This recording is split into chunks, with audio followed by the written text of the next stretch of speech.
গান বন্ধ হয়ে গেছে কিন্তু আমাদের পার্টি এখনো বন্ধ হয়নি, পুরো লাইট জ্বেলে দিয়েছে।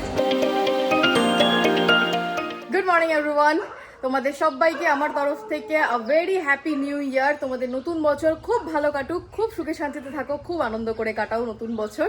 আর কালকে রাতের পর তো আমি আর ব্লগ করিনি। আজকে সকালবেলা উঠে আমার সকালবেলা যা রুটিন সেটা হচ্ছে দোকান যাওয়া। ওই যে আরেকজন কেক দেখতে ব্যস্ত। কার জন্মদিনে? কালকে ইয়েস। আজকে রাত 12টায় আমরা কেক কাটবো। আর এখন বেজে গেছে অলরেডি দুপুর 2টো। আর আমি আসিনি বলে এরাও খেতে পারেনি আমার জন্য। খিদেতে মুখ বেচারা শুকিয়ে গেছে। তাই গিয়ে আগে লাঞ্চটা করি। বাড়িতে আসার পর থেকে লাঞ্চ করে আমি সোজা বসে গেছি ভিডিও এডিট করতে। ভিডিও এডিট করে এবার এক্সপোর্ট করতে বসিয়েছি। আর এদিকে বেজে গেছে বিকেল 5টা। যেহেতু আজকে বিকেলে আমার দোকান যাওয়া নেই, ওই জন্য হেয়ার অয়েলিং করেছি। এবার যাবো স্নান করতে। একটা খাটের মধ্যে 3 জন ধরে? কি জৌড়ো করছিস? আমার বানু ঘুমাতে কি হলোটা কি? আমার বনু ঘুমাতে এলাম, আমি জড়িয়ে ঘুমাতে এলাম, ব্যাস শুকুনিটাকে বেরিয়ে শুকুনি নাকি? আমি তোমার থেকে ঘুরলে ভালো লাগবে তো। যারা ঘুমাবে বলে ওই দোকান থেকে তাড়াতাড়ি চলে এসেছি। কেকটা কেটে ফেলিছো? হ্যাঁ রে, অনেকক্ষণ ধরে কেকটা রয়েছে, বড় খেতে ইচ্ছা করছে, কেটে ফেল। দরকার নেই, ওটা পরেও তুই জন্মাবি এখন।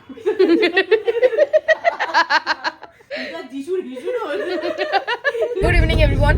সেই দুপুরের পরে তোমাদের সাথে আবার এখন কথা হচ্ছে। রেডি হয়ে বেরিয়েছি কারণ আমরা 31st পালন করেছিলাম পুরো পরিবারের সাথে। আর আমরা দিব্যিতে ইচ্ছে ছিল যে বছরের প্রথম দিন একটা কোথাও ডিনারে যাব আমরা একসাথে। অনেক দিন হয়ে গেছে আমরা কোথাও একসাথে দুজনে বেরোইও নি, তাই ভাবলাম যাই।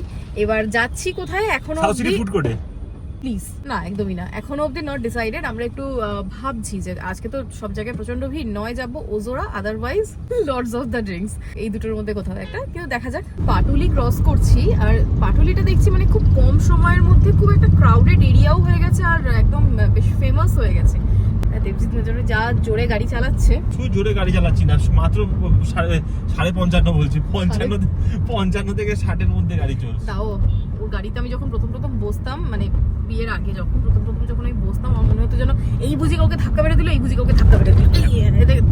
আর এখন কি মনে হয়? এখন আমার বসে বসে অভ্যাস। আমরা ওজোরাতে গিয়ে ফিরে এলাম, এসে আবার চলে এসেছি সাউথ সিটির এলওডিতে, কারণ ওখানে পার্কিং নেই আর সঙ্গে ওজোরাতে জায়গাও নেই, পুরো রুফটপ বুক। আর তার মধ্যে সুব্রত, পিঙ্কি, রিমিদি আর সুজনদা ওরা 4 জন জয়েন করছে আমাদের সাথে। মানে ছিলাম 2 জন, হয়ে গেলাম 6 জন। ফোন করে জাস্ট বললো আমরা আসছি, তোমরা আমাদের জন্য ওয়েট করো। এখন আমরা ফুড কোর্টে গিয়ে হাঁ করে বসে থাকবো। হ্যাঁ।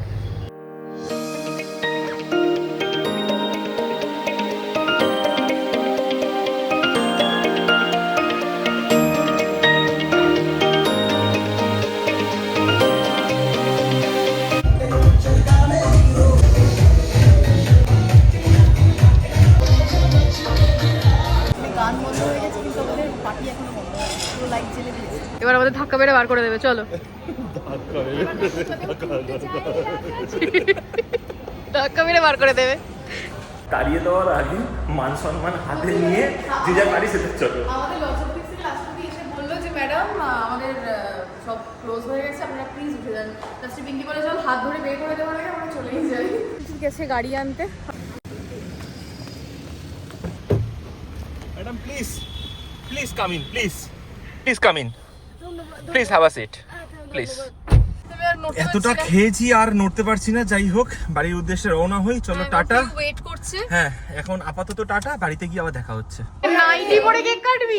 ছোট লোক হয়, 90 ওপর কাটবে গান? কি করবে? 90 ওপর একবার থাকো তোরা, তাহলে 12টার সময় আসছিস। সেই পাও ভাসিয়ে দিয়েছে।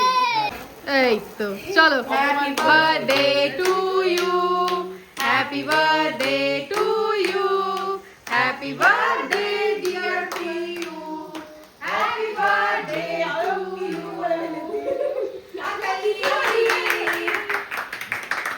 বাবা অনেকক্ষণ চলছে গো। আরে এটা আমি পাশের দোকান থেকে আনলাম 15 টাকা। Very good. Pure cake cutting complete. সঙ্গে আমাদের 1 জানুয়ারি ব্লগ এখানেই শেষ করছি। যদি ভালো লেগে থাকে তাহলে প্লিজ একটা লাইক করে দিও, সবার সাথে শেয়ারও করো আর কমেন্ট করে অবশ্যই জানিও কেমন লাগলো আজকের ব্লগটা। আজকের মতো টাটা, দেখা হবে আবার অন্য কোনো ভিডিওতে।